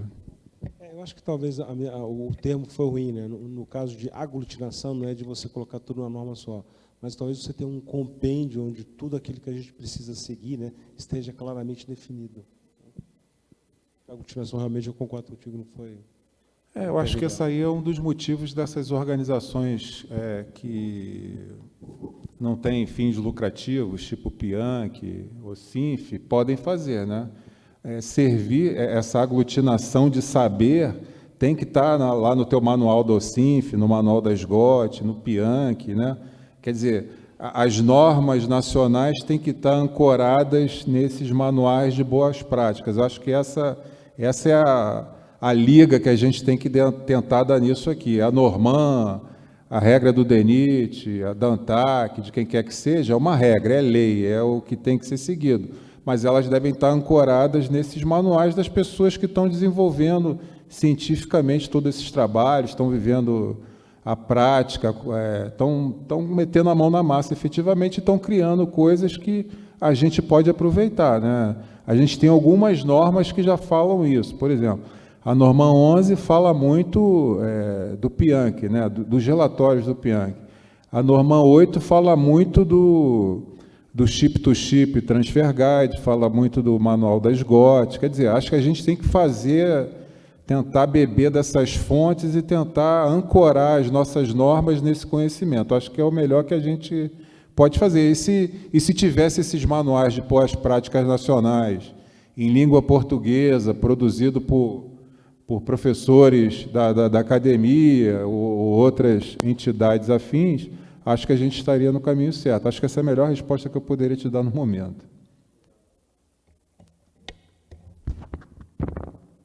Aqui, Luiz Matos, né? Para o Canela, agradeço a citação, mas é sobre fazer incluir numa citação e citar um pouco a relação da classificadora com as seguradoras, com a parte do seguro. Você diz atualmente, a relação atual? A relação e a influência de prêmio, essas coisas, como é que os grandes navios, se não tiver, não faz seguro, se não tiver, os menores, o que acontece, o que é que pode melhorar? Não, perfeito. A nossa operação é totalmente independente. Muita gente confunde, né, a classificadora com a seguradora, né? É importante dizer que a nossa operação é totalmente independente de seguradora ou de seguros. A gente não tem nada a ver com a seguradora. Mas é sabido que as seguradoras exigem uma classificação e até elas têm uma espécie de ranking, né? Elas ranqueiam, de certa forma, a classificação das embarcações. E então, quer dizer, a classificação, de um modo geral, é alguma coisa, sempre foi e continua sendo, uma coisa que diminui os custos de seguro, diminui a barreira de entrada que você tem para as seguradoras. Então, é uma coisa sempre exigida. Só para citar alguns exemplos, quando existe um acidente com uma embarcação classificada, a primeira coisa que o armador pede para o classificador é um reporte daquele incidente, porque a gente sabe que isso vai ser apresentado, a gente tem que fazer uma declaração para garantias de banco e para apresentação ao seguro. Então, quer dizer, a reputação das classificadoras é muito forte com as seguradoras, elas claramente confiam muito na gente, em todos nós. Eu não estou falando aqui do Lloyd, estou falando das classificadoras de um modo geral. Então, eu diria que a relação é essa, uma relação de confiança no nosso parecer técnico, né, daquelas embarcações. Respondi a sua pergunta, Luiz? Era isso que você queria saber? Vendendo peixe, né? Mais alguma pergunta? Não? Então eu vou solicitar uma salva de palmas aqui para os nossos palestrantes. Eu vou pedir aí para os senhores continuarem, 2 minutos, 3 minutos, a gente vai iniciar aqui o encerramento. Tem que só pegar uma cadeira a mais e convidar os participantes da mesa aqui. Obrigado aí, vamos encerrando aí esse painel.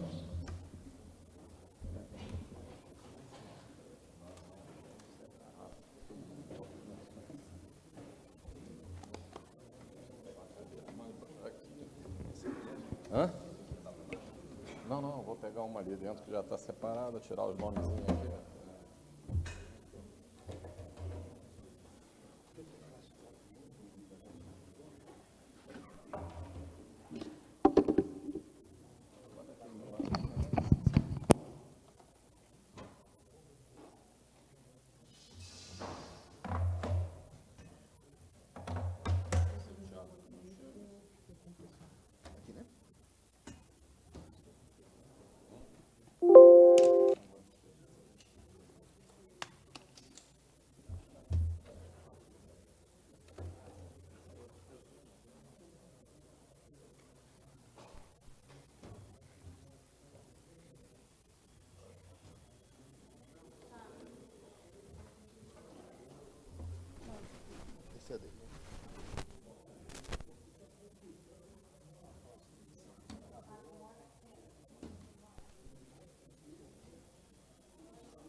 No caso, tem 2 meses.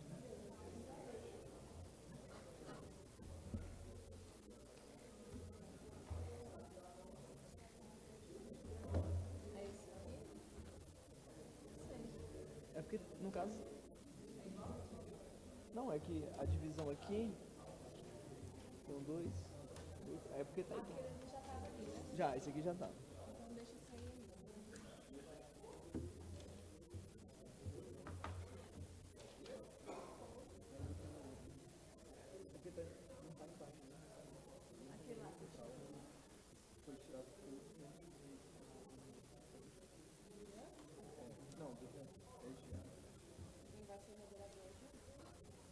Mas aí o moderador fica na direita ou na esquerda? Porque... Não, mas os dois estão no meio, pô, é isso que eu tô te falando. Lá tem dois. Esse aqui, por que não tirou? Porque ela falou que ele vai voltar. Ah, aquela que tava com...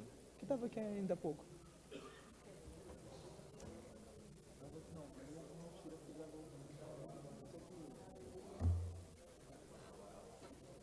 Isso aqui.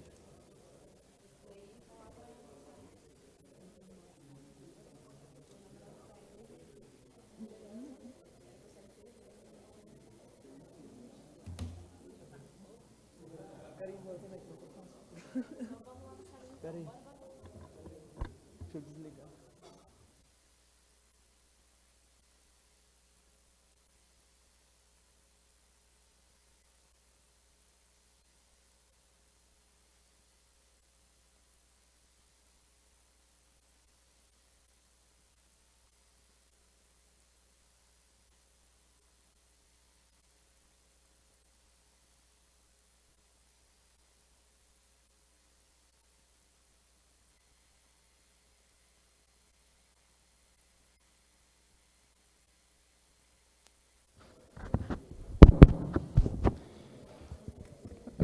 Boa noite.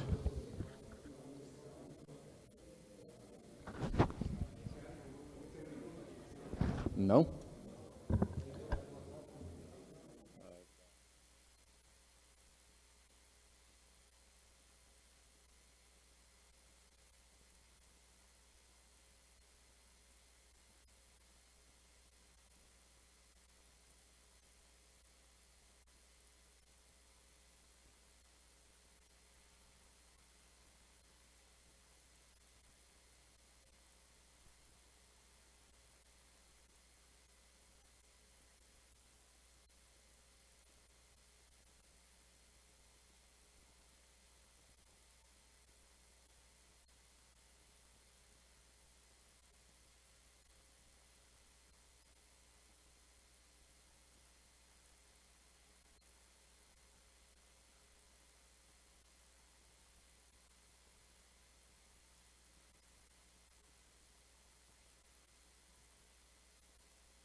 Boa noite.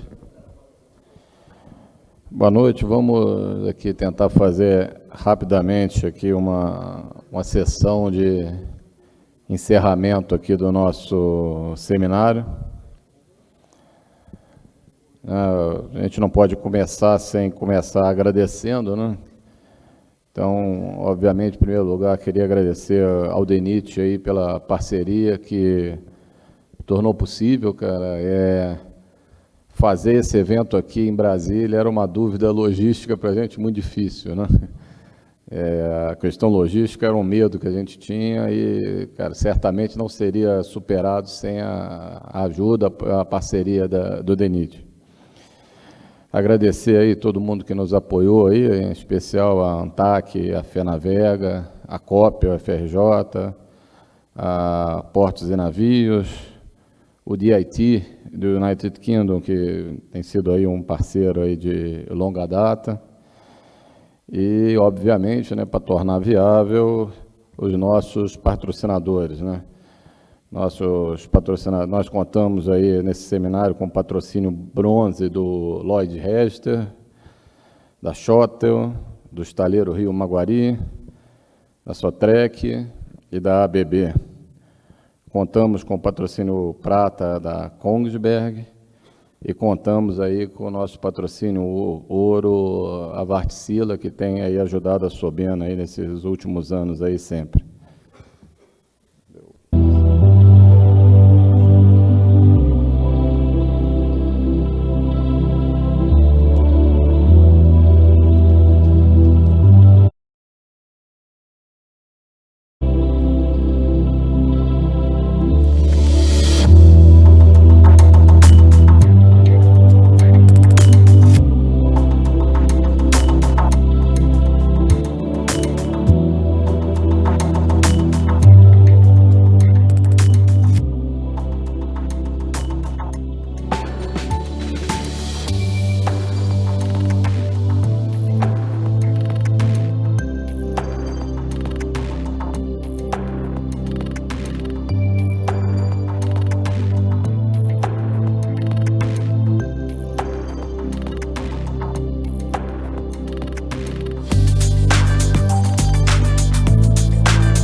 Patrocinador ouro tem essas coisas, né? Todos pensam em ser patrocinador ouro no próximo evento. Então, agora, para compor a mesa de encerramento, eu vou convidar o Jean Davi Caprese, que é o diretor técnico da Sobena.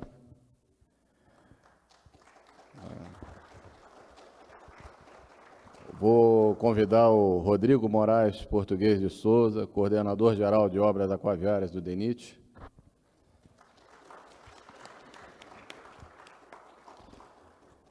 Vou convidar o comandante Átila Alan Cury, capitão de mar e guerra da DPC, Marinha Brasileira, Marinha do Brasil. Vou convidar o José Renato Filho, da ANTAC.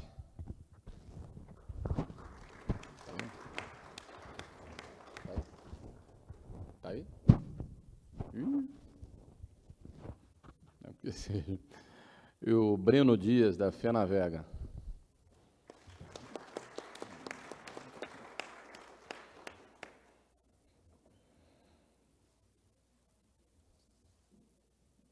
Eu vou abrir a...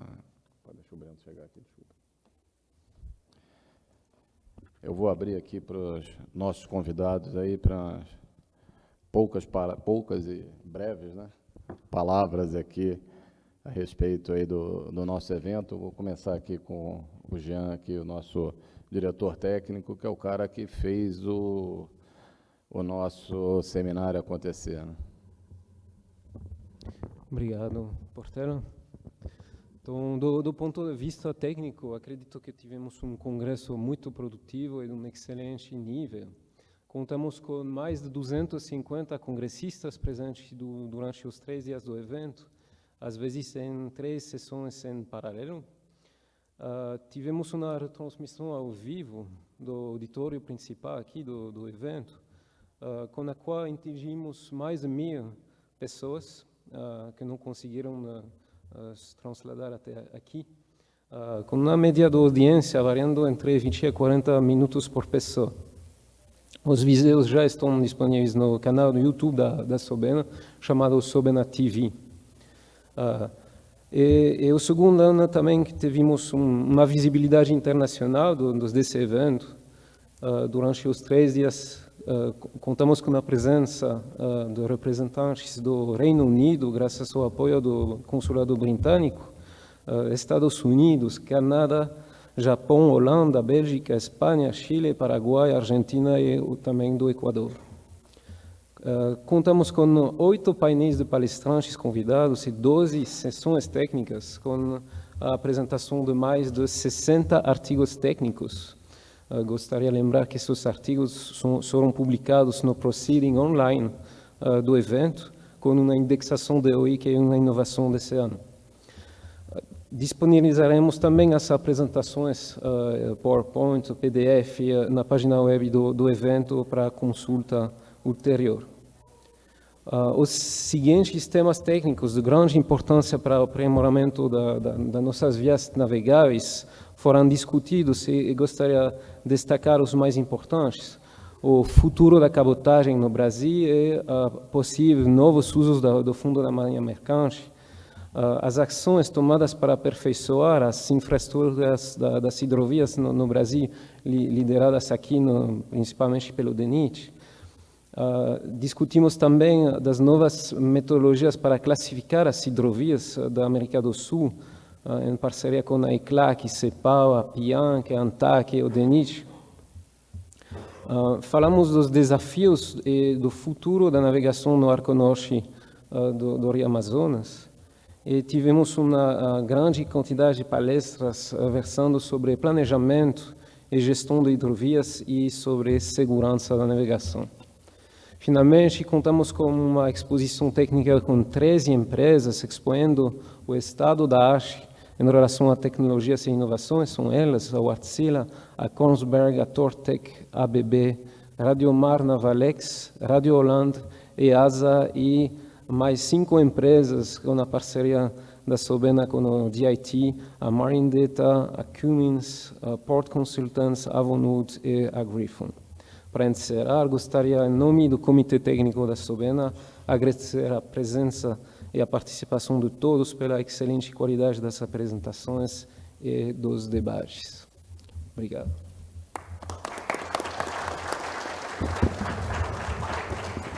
Jean, nós é que agradecemos aí pelo nível técnico aí do seminário, cara.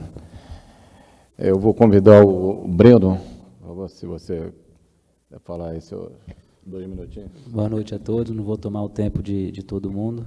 Bom, em nome da FENAVEGA, agradeço aí o convite do Tiago por estar compondo a mesa, agradecer a todos, né, a participação no evento. Como representante do Norte, armador e do Sindarpa, é um momento muito bom, esses 3 dias foi muito enriquecedor, falar do tema navegação interior, que está tanto em alta, né? E, de fato, as palestras de altíssimo nível, grandes debates para o futuro da navegação e que a gente possa ter outros momentos e novos momentos e a casa correta para a gente poder debater do assunto, do tema, para cada vez mais melhorar a navegação no nosso Brasil. Então, todos de parabéns aí e obrigado a todos. Obrigado você, cara. Obrigado pelo apoio aí. Comandante, posso pedir ao senhor aí? Bom, em nome do diretor de Portos e Costa, o vice-almirante Roberto, eu gostaria de agradecer o convite, a oportunidade de participação aqui nesse evento. Também peço desculpas à Sobena, porque a gente não está conseguindo dar conta de tanto evento que a gente tem que ir ou participar. a gente está se dividindo lá em várias tarefas, né? E eu gostaria de deixar esse recado aqui, que a Marinha está trabalhando muito, está fazendo o que pode, né? E eu estava aqui fazendo um exercício mental aqui de relacionar alguns verbos que traduzem as tarefas que a gente está diretamente envolvido como autoridade marítima. Vou ler aqui para não esquecer nenhum. Conscientizar, normatizar, fiscalizar, socorrer, salvar, coordenar, investigar, julgar e sancionar. Quer dizer, nós temos tarefas hercúleas aí pela frente e a gente tenta fazer o melhor possível. Eu agradeço novamente e um bom final de noite para vocês. Nós é que agradecemos, comandante. O senhor sabe, a nossa relação com a Marinha, eu acho que a gente conseguiu recuperar bastante aí de tempos passados. Hoje a gente tem uma participação ativa. O almirante Roberto é parte do Conselho Superior da SOBENA, assim como o almirante Mário. E acho que a gente tem contado muito com a Marinha e tem recebido muito apoio dele. Agradeço aí em nome da SOBENA. Vou convidar agora o nosso parceiro aqui, o Denit, o dono da casa.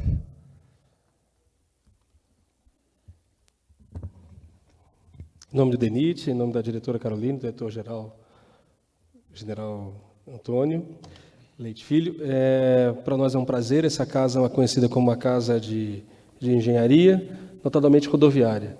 E nós tivemos o prazer de transformar, pelo menos esses 3 dias, a casa também da engenharia de navegação, né, de engenharia naval. Isso para nós é uma alegria. Aos nossos colegas, coordenadores e também assessores que trabalharam conosco aqui, nosso muito obrigado. Toda a nossa equipe de apoio que trabalhou aqui, parabéns pelo trabalho. Sei que vocês foram muito bem acolhidos e a casa está de portas abertas para próximos encontros como esse. Sei que foi a primeira vez recebida aqui. Foi para nós, como setor público, num governo novo, excelente poder começar alguns debates.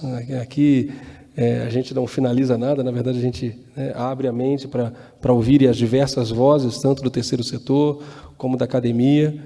Acho super importante esse nosso debate e que a gente seja profícuo nas nossas tarefas, que a gente consiga aproveitar esse novo governo, que tem tentado pautar tecnicamente suas decisões de investimento e que a gente aproveite isso para fortalecer o setor. Muito obrigado à SOBENA pela oportunidade e obrigado aos participantes.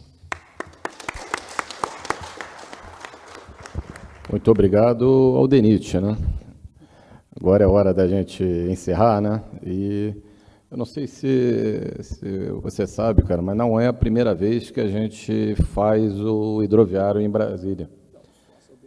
Não, é a segunda vez. Nós fizemos a primeira vez em 2007. Eu não era parte da SOBENA, mas ela foi realizada dentro do Senado Federal. E agora realizado dentro do DENIT. Mas eu gosto de procurar assim, simbolismos em tudo, né? Eu acho que tem simbolismo, cara, tem simbolismo. Eu acho que também a Casa da Rodoviária, e eu acho que em 2007 a ideia de trazer para Brasília era hora de pensar, que fosse hora de pensar a questão da política de hidroviária para o Brasil. Eu acho que, em questão de se pensar a política, se evoluiu muito aí de 2007 para cá. Eu acho que o simbolismo agora de fazer aqui nessa casa é a hora de fazer a política hidroviária do Brasil, né? É hora de botar a política em obras, em hidrovias, em trazer negócio para o Brasil e trazer negócio para todo mundo, né? Que eu acho que eu procurei esse simbolismo, eu achei que caía bem, que aqui agora é a hora da gente fazer, né? De arregaçar as mangas e fazer, e eu agradeço mais uma vez, né? Como não podia deixar de agradecer, né? Aqui o pessoal, né? Cadê os azulzinhos? Acho que os azulzinhos já foram embora, né? O pessoal aí da Universidade do Distrito Federal, que nos ajudou aí no apoio nas palestras, nos seminários, em tudo aqui que a gente precisou, né? O nosso pessoal de apoio aí, o pessoal vestido de preto, né? Não posso deixar nunca de agradecer a Kézia, o Miguel, a Verônica, que não veio, mas que está no Rio, que é o grupo fixo da Sobiana, ao Tiago, né? O Tiago, nosso diretor de hidroviários, né? Acho que é o terceiro hidroviário que você faz aí, que você conduz aí junto, né? Ao Marcelo, nosso novo integrante técnico aí da universidade, quer dizer, a todo o pessoal da Sobiana, a todo o pessoal de apoio aí, o nosso muitíssimo obrigado, né? Lembrando, né, também tem que fazer o nosso marchand aqui, né? A Sobiana esse ano ainda vai realizar o 12º Seminário de Meio Ambiente e Eficiência Energética, nos dias 5 e 6 de novembro, no Rio de Janeiro, e vai realizar o nosso terceiro seminário de tecnologia náutica e pequenas embarcações, no dia 4 de dezembro, também no Rio de Janeiro. E ano que vem, 2020, é ano do Congresso da Sobiana, um congressão da Sobiana, né, o nosso evento maior e talvez o mais relevante, o maior congresso sobre indústria naval, engenharia naval da América Latina, provavelmente, vai ocorrer no último semestre do ano que vem. E agradecer a presença do que é mais importante, né, nesse seminário, né, que pode ter conteúdo técnico, pode ter os apoios, pode ter os ajudantes, mas o público é o que traz o seminário, é o que faz o seminário, a participação, são vocês que estão aqui até tarde da noite, esses 3 dias, o nosso muitíssimo obrigado. E, já que eu tenho que fazer, eu declaro encerrado o nosso 11º Seminário Internacional de Transporte Hidroviário Interior, o Sobiana 2019. Muito obrigado a todos e uma boa noite.